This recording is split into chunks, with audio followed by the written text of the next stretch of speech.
a Fabiola, ó, a vinda do Matheus veio a calhar hoje, então bota o homem na conversa, Mateuzinho. Bom dia, meu amigo, seja bem-vindo ao Bom Dia Agronegócio, sempre bom receber você por aqui. Fala, Carla, fala a todos que nos assistem. Muito bom estar aqui contigo mais uma manhã, Carla. De fato, o mercado muito eufórico. Imagino que quem esteja nos assistindo, né, está preocupado com esse mercado de soja, preocupado com esse mercado do milho. Espero poder trazer pelo menos uma redução da ansiedade, né? Infelizmente, aqui na pátria, a gente só não faz o mercado subir. O resto a gente consegue. Fora isso para cima, né? Exatamente. Matheus, de fato, eu acho que a ansiedade da nossa audiência realmente é grande, porque a gente tem aí perdas de mais de 20 pontos para o mercado da soja. No milho, essas perdas são fortes também. O mercado do milho perde quase 2% agora, já perdeu mais. O trigo também cede, o óleo cede, o farelo, tá tudo em baixa e baixa forte nessa retomada dos negócios em Chicago depois do feriado nos Estados Unidos. O que está motivando esse movimento para a gente começar a entender isso aqui? Olha, Carla, então, ontem foi feriado apenas nos Estados Unidos, né? A gente tinha todo o mercado brasileiro, o mercado asiático operando, e já, enfim, ao longo de todo o dia de ontem, na segunda-feira, a gente já teve, né, um baixismo disperso por todo o mercado agrícola mundial. Ele só não foi refletido em Chicago porque, enfim, não estava com operações, né? Estavam lá em feriado sobre o dia da libertação da escravatura nos Estados Unidos. E o baixismo nos mercados asiáticos, né, tanto em Dalian, principal bolsa chinesa de mercadorias, quanto na Malásia, com o óleo de palma também, né, sucumbindo a baixas, eles foram, enfim, só acumulados, esses movimentos de queda, e esses movimentos acumulados de ontem, eles estão sendo agora precificados na reabertura do Chicago, né, que já reabriu ontem à noite, na sessão noturna, que a gente chama, né, overnight, que abre aqui às 9 horas da noite no horário local de Brasília. Ontem já abriu na queda, já precificando todo o mercado asiático com o trocadilho da palavra, né? Estava bem aziado o mercado. E esse baixismo, cara, ele veio, né, desengatilhado no início da semana por conta da volta dos lockdowns em solo chinês, né? A China que estava com todo um cronograma, né, de reabertura das quarentenas, tanto em Xangai quanto Pequim, né, que são mais de 50 milhões de pessoas colocadas dentro de casa, quarentena, desacelera o consumo, desacelera a produção industrial, desacelera a oferta de mão de obra, né, que é o principal ponto de atenção do mercado agrícola no momento.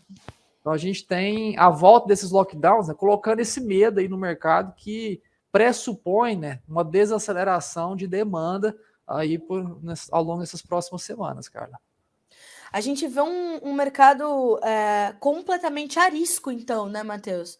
Os fundamentos, pelo que eu estou entendendo, são até fortes e consideráveis, incluindo a questão climática nos Estados Unidos. Não? O mercado até, os traders, os analistas e consultores esperavam que houvesse um reflexo dessas preocupações com o clima nessa reabertura dos negócios, não? Carla, existia sim essa conversa de bastidores, né, de que haveria possibilidade do mercado hoje precificar, né, a expansão daquela massa de ar quente de alta pressão nos Estados Unidos. É uma massa de ar quente de alta pressão que coloca, né, um padrão mais seco estabelecido sobre quase todo o cinturão agrícola, quase todos os Estados Unidos. Essa massa de ar seca, Carla, ela impede, né, a formação e a chegada de chuvas, né, novas rodadas de chuvas, que no atual momento, cara, de finalização de plantio, né, retinha final, enfim, é uma percentagem virtual que falta para semear ainda de milho, pouca também de soja, a gente vai ter dado atualizado hoje no fim da tarde, mas no atual momento, esse periodinho de seca, ele é até favorável para as culturas que já estão já germinadas, né, entre V1 e V3, que elas continuam, né, aprofundando as raízes e melhora a estatura da planta em campo. Porém, infelizmente, aos norte-americanos, né, esse padrão climático de seca hoje, ele já está se prolongando, né, nas previsões até o final de julho. A gente está falando aí mais de 40 dias de seca, que no atual momento pode não trazer uma grande euforia, só que se esses mapas se confirmarem com mais 40 dias de seca, a gente vai ter sim um suporte, né, altista pelo lado da oferta, que vai estar em contração nos Estados Unidos. Ou seja, o que a gente ainda vai observar é essa disputa entre fundamentos e financeiro. Exato. Do lado da oferta, a gente tem fundamentos, Carla, que justificam altas, né? Que é uma potencial nova quebra de safra agora nos Estados Unidos. No lado da Certo. demanda, atualmente a gente tem fundamentos baixistas, né? Que é uma capacidade de redução da demanda chinesa por soja mundial. Então tá nesse embate, né? A briga tá entre esses dois lados. Matheus, você acredita que há realmente espaço para essa redução na demanda chinesa por soja? Ou isso passa também por um movimento de especulação? Ou é realmente um problema grave e que pode, inclusive, demorar para se restabelecer esse consumo? Porque a China não precisaria ainda vir a mercado para garantir alguns volumes de soja para estar abastecida aí nos próximos meses? Sim, Carla, são quase 18 milhões de toneladas que a China necessitaria, né, de fazer aquisições até o começo de outubro. É Certo. um volume substancial, né, expressivo, mas, de fato, os chineses, enfim, estão cada vez mais reduzindo a necessidade de importação. Não que o consumo interno esteja reduzindo, né? A gente tem que lembrar que a grande maioria, né, da soja consumida pela China, ela vai para a cadeia pecuária, ela vai para a ração animal. E animal, enfim, porco, vaca, galinha não deixa de comer. Não faz Sim. dieta, enfim, muito pelo contrário, né? Come o que é possível dentro de uma dieta nutricional para ganho de peso, né? Então, porco não deixa de comer, vaca não deixa, galinha não deixa de comer. Então, o consumo interno chinês ele está estagnado, ele não está sofrendo retrações nem acelerações no atual momento, né? Por parte da cadeia animal. Hoje, os chineses possuem o maior rebanho de suínos da história, né? São mais de 1,2 bilhões de cabeças de suínos, desde matrizes, leitões, porcos em linha de engorda ou até porcos terminados, né? Enfim, nunca houve, né, um rebanho tão volumoso em solo chinês quanto há no atual momento. Porém, eles estão consumindo o que há internamente no país. Tanto a gente está vendo constantemente, Carla, o governo chinês fazendo leilões de suas reservas, né? Não estão sendo muito populares, porém o governo tem colocado, né, muita oferta ao mercado. Já foram em quase 3,5, 4 milhões de toneladas totais já ofertadas de reservas estratégicas da soja chinesa, do governo, né, à população, né, ao mercado consumidor interno lá na China. Então acaba que o consumo na China não está estagnado.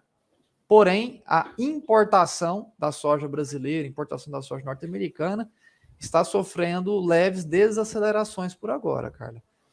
Essa é a preocupação de que esse fato de hoje se prolongue por mais algumas semanas. Bom, vamos acompanhar. Matheus, o que me chama a atenção também são as baixas do milho, que chegam a ser até mais agressivas do que as da soja na Bolsa de Chicago. O que está motivando? É essa questão também do financeiro, naturalmente, mas tem outras notícias que pesam diretamente sobre o milho que ajudam a trazer essa baixa mais agressiva do que na soja, por exemplo? Sim, Carlos, o mercado do milho, né, ele possui uma correlação primária e direta, né, com todo aquele conflito que tem acontecido no leste europeu, lá da Rússia e Ucrânia. Sempre que a gente tem algum fato novo, né, proveniente lá das resoluções da guerra Rússia e Ucrânia, a gente tem um impacto direto ao mercado de cereais, né, respinga em todos os mercados aqui na América do Sul, de cereais, tanto milho quanto trigo. E nesse exato momento, né, a gente tem um certo otimismo, né, com a retomada daquele tal corredor lá de exportação que vem sendo carregado também por algumas semanas e que agora, enfim, nesse início de semana já começou a ser discutido novamente sobre a viabilidade desse corredor, sob, né, monitoramento bélico, sob monitoramento de outras armadas, né, que não sejam só de Rússia ou da Ucrânia. Outras grandes potências bélicas vão estar também, teoricamente, né, auxiliando no monitoramento desse exportador desse corredor de exportação da Ucrânia.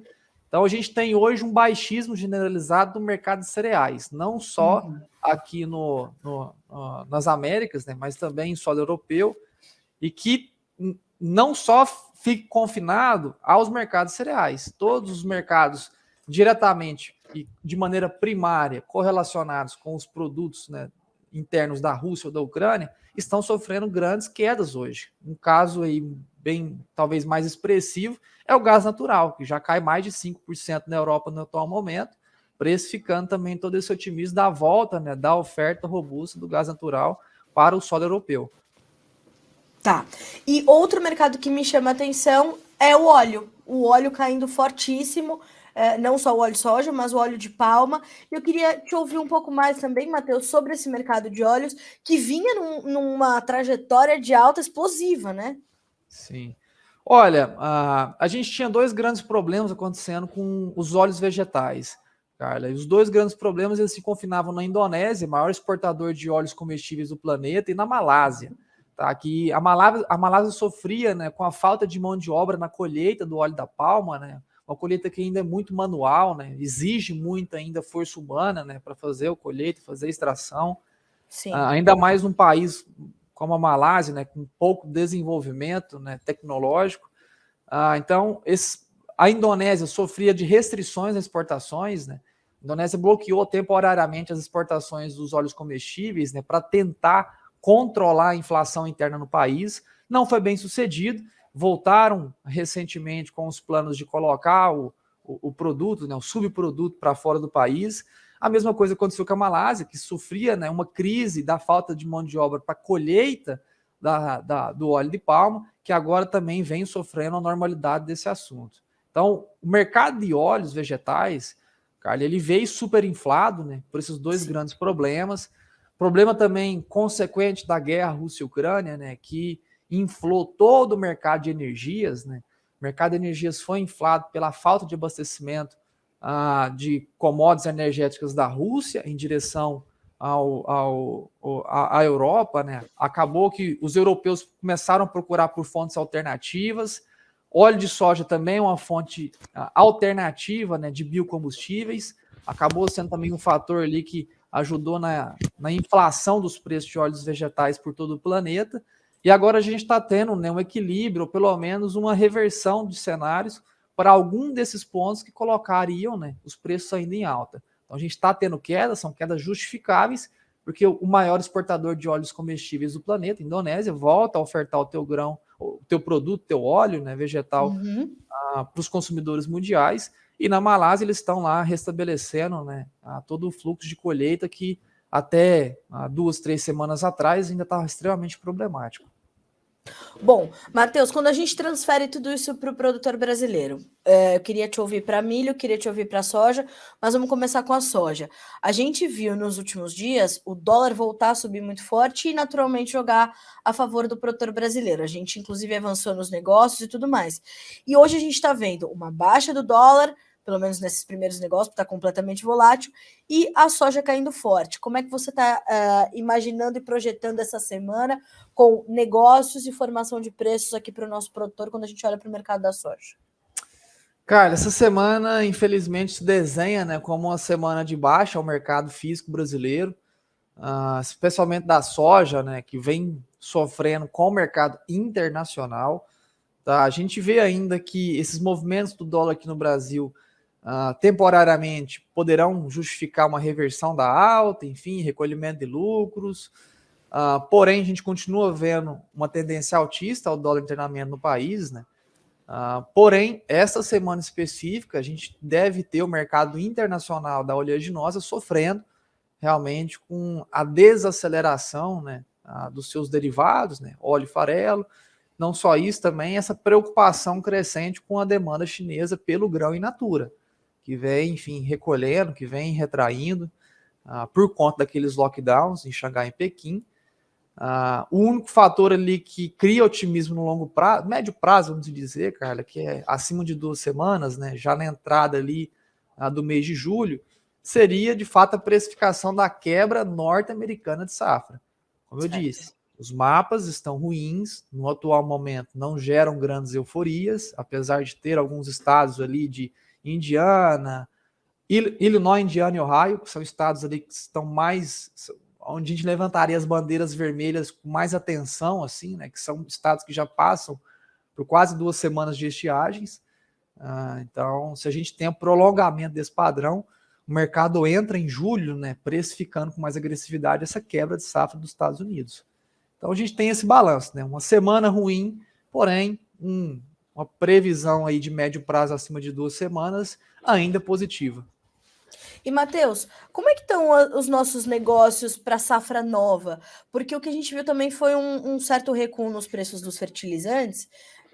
Eu queria saber se isso motivou o avanço das nossas vendas, naturalmente, para fazer essas relações de troca e tudo mais, para a safra 22-23. Como é que a gente está olhando para tudo isso? Olha, cara, tá atrasado o volume de vendas para 23, né? A gente está com cerca aí de 35% comercializado para a safra 23, média Brasil. Essa época do ano, em média, né, a gente já teria alcançado mais de 45%, se não já encostando na região dos 50%. Claro que nos últimos 2 anos, né, a gente teve uma mudança, né, de cenário do produtor rural, produtor brasileiro, né, por si só, ele avançou com menos agressividade nessas vendas futuras ao longo dos últimos 2 anos, né, por conta daquela mudança de patamar que a gente sofreu com a soja de 2019 para 2020, efeito aí da alavancagem do dólar, efeito da demanda concentrada por commodities mundiais, né, matérias-primas se tornaram um refúgio, né, a grandes investidores. Mas a gente tem sim esse recuo, o produtor está mais reticente a avançar com essas vendas 23, porém alerto muita atenção, pessoal. De fato, a gente vai colocar no chão aí no final de 2022 a safra mais cara da história do Brasil. A alavancagem financeira do setor está agressiva, não por conta da captação de crédito, né? A captação de crédito está até mais baixo do que tipicamente estaria esse ano, o produtor está bem capitalizado, né? A opção pelo custo, né, feito com o próprio recurso tem sido ali algo bem comum nas decisões desses produtores rurais do Brasil para a safra 22-23. Só que quando eu digo alavancagem financeira, é uma alavancagem de a gente está colocando muito dinheiro em campo para a safra 22 e 23 e espera-se, né, que pelo menos mais dinheiro retorne à base da cadeia, né, aos produtores rurais. Então, é uma safra cara, a mais cara da história, e alertaria muita cautela, né, enfim, tenha boas estratégias para a safra 22 e 23 visando a comercialização, pois é uma safra cara e, enfim, as margens projetadas de maneira bem apertadas não, mas menores do que a gente evidenciou nos últimos 2 anos. Então esse é um ponto de preocupação, cara. Mas ainda assim são margens que remuneram o produtor adequadamente. Sim, existe remuneração, talvez não tão saudável, talvez não, estou com toda certeza não tão saudáveis quanto foi observado aí nas 2 últimas safras de soja aqui no Brasil, por conta dos custos elevados, apenas por conta disso. Porque soja ainda 23 se mantém em patamares ali já observados no passado. Certo. Matheus, quando a gente olha para o mercado de milho, como é que a gente está entendendo a formação dos preços aqui no Brasil? Na última entrevista que o Cris deu aqui ao Notícias, né, o Cristiano Palavra, também analista diretor da Pátria, ele falava sobre esse milho de R$ 100 no segundo semestre. A gente tem uma demanda maior na exportação, a gente vai ter uma segunda safra que, apesar de ser maior do que a anterior, não vai ser do tamanho que se imaginava inicialmente. Quer dizer, a gente tem alguns fundamentos importantes também para a formação dos preços de milho aqui no Brasil, não? Exatamente, cara. No atual momento, né, a gente tem todo esse baixismo generalizado no mercado do milho aqui no Brasil, que é reflexo desses respingos, né, das quedas lá fora do país. A gente tem Chicago aí colocando quase 3% de queda no atual momento, né? Spot caindo 2%, contratos mais longos aí caindo quase 3%. Contrato mais operado hoje, que é o contrato de dezembro, né, em Chicago, está caindo 2,8% no atual momento. Então, respinga em todo o mercado de cereais aqui na América do Sul. Na América do Sul, cara, a gente vive a colheita mais acelerada da história. Não era segredo, não é nada assim de se espantar. A gente teve o plantio da soja mais acelerado, a colheita da soja mais acelerada, plantio do milho mais acelerado da história e agora a colheita. Não há nenhum segredo nisso, a gente só teve um deslocamento de calendário agrícola nesse ano aqui no Brasil, sem surpresa. Então a gente está tendo muito milho agora se tornando disponível ao mercado interno brasileiro, porém, de arrasto, né, a gente tem também uma aceleração agressiva das exportações. Hoje, nosso line-up de exportação ele é quase 6.000% acima do line-up de exportação do milho brasileiro em 2021. Claro que Caramba! 2021 também foi uma safra assim, extremamente problemática, né? Muita quebra de safra. Exportações aí foram reduzidas a quase a metade do que era projetado, cara. Então, nesse atual momento, em 2021, a gente não tinha grandes volumes ainda já destinados à exportação do milho brasileiro. Esse ano a gente tem. Então, a gente tem uma colheita rápida, a gente tem uma exportação acelerada. As filas de embarque hoje do milho, Carla, milho brasileiro, eles só perdem em volume para 2019, que foi aquele ano que a gente exportou o que tinha, né? Chegamos ao final do ano comercial 2019 com quase 41 milhões de toneladas exportadas. Esse ano a gente só está perdendo para 2019, que foi o nosso único recorde observado. Estamos bem acima da média, bem acima do ano passado, sem dúvida alguma. E não só isso, Carla. A gente tem aqui, né, a clientela pátria do centro-sul do Brasil, estão nos relatando aí decepções grandes, né, com os resultados de colheita. Sim.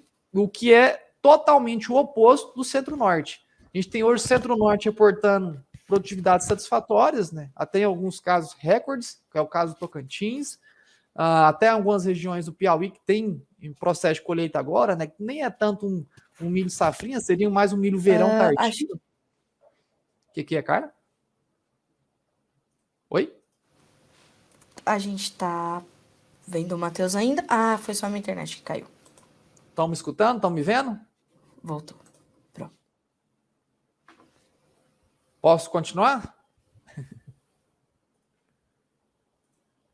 Eu tô me vendo aqui, pessoal. Matheus, pode continuar, beleza, por favor, que eu não tô te ouvindo, mas a nossa audiência tá tudo certo. Tá bom, então. Mas só diria que existe essa grande diferença de cenários, né? Centro-norte do Brasil, uma safra regular, até recorde em algumas regiões. Centro-sul do Brasil, decepção. De fato, centro-sul do Goiás, centro-sul do Mato Grosso, grande parte do Mato Grosso do Sul, Triângulo Mineiro, São Paulo e Paraná. Ponto de atenção especial Paraná, pessoal. Clientela da pátria no Paraná, no oeste paranaense, estão nos relatando aí grandes decepções, não por falta de chuvas, mas por excesso, né, daquelas pragas bacterianas, né, que é o caso do enfezamento do milho. Não, é desesperador quando a gente começa a olhar para esses problemas que não vêm do clima, mas a questão do enfezamento, a cigarrinha, a gente achou que não ia ser tão agressivo quanto foi na safra passada, né, Matheus? Cara, de fato a pressão, né, dessa praga esse ano, ela surpreendeu. A gente teve casos aí de clientes que tentaram fazer até 7 aplicações de controle da cigarrinha, né? Não foi eficiente. Acaba que encareceu muito o custo de produção. Então, é um milho que se sofre aí 30% a 25% de quebra de teto produtivo, já, enfim, mal volta o investimento feito na cultura. Exatamente. Matheus, para a gente finalizar, você sente algum dilema ali enfrentado pelo produtor nesse momento, que precisa se decidir entre vender soja ou milho, precisa ali liberar espaço nos seus armazéns para chegar com a safrinha do milho, ou pode vender o milho agora na boca da colheita e segurar um pouco mais a soja? O produtor está enfrentando esse dilema nesse momento? E muito, viu, Carla? A gente tem ainda um remanescente de safra, né, colhida de soja, ainda disponível em campo, né? São produtores ainda que têm esse grão disponível ou em armazém, ou no balcão, ou estocado dentro da própria fazenda, né? Que precisam fazer a liberação ou dessa soja que está estocada, ou do milho que vai entrar em colheita, para fazer pagamento de compromissos, né? Normal, época meio do ano. A classe produtiva tem volumes, né, agressivos de compromissos financeiros, é normal. Eu sei bem disso, né? Sou produtor rural também.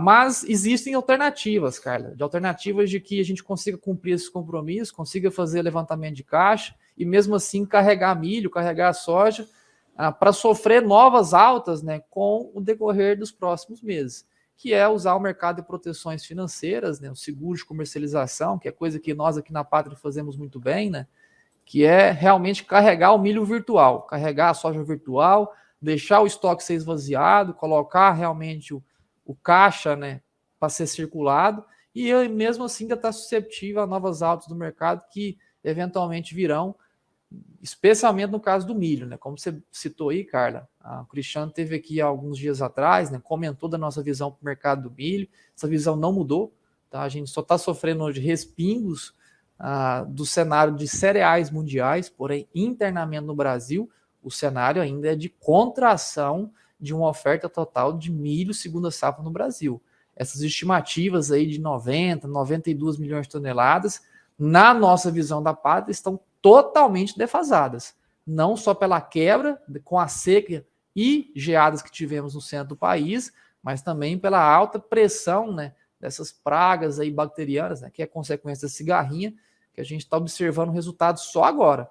Então, resultados que se tornarão evidentes ao mercado e dificilmente a gente vai ultrapassar 86 milhões de toneladas colhidas só de segunda safra aqui no Brasil.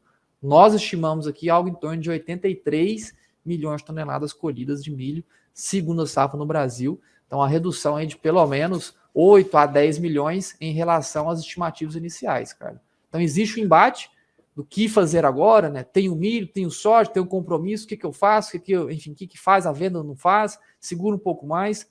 Conselho que eu dou, procure a Pátria. Nos chame aqui, entre nas nossas redes sociais, nos chame nessas redes para a gente mostrar, ou entre no nosso site, né? Que é www.patria.agr.br. Lá também a gente consegue, enfim, trazer algumas orientações, mas tem como a gente unir todos os cenários, né? Descarregar o que pode, pagar os compromissos e carregar milho no papel, carregar milho no virtual, né? Já estou colocando aqui nos comentários do Instagram o site da Pátria, patria.agr.br. A Letícia já colocou aqui também o perfil de vocês no Instagram, Matheus, que é o @patria.agronegócios, certo? Exatamente.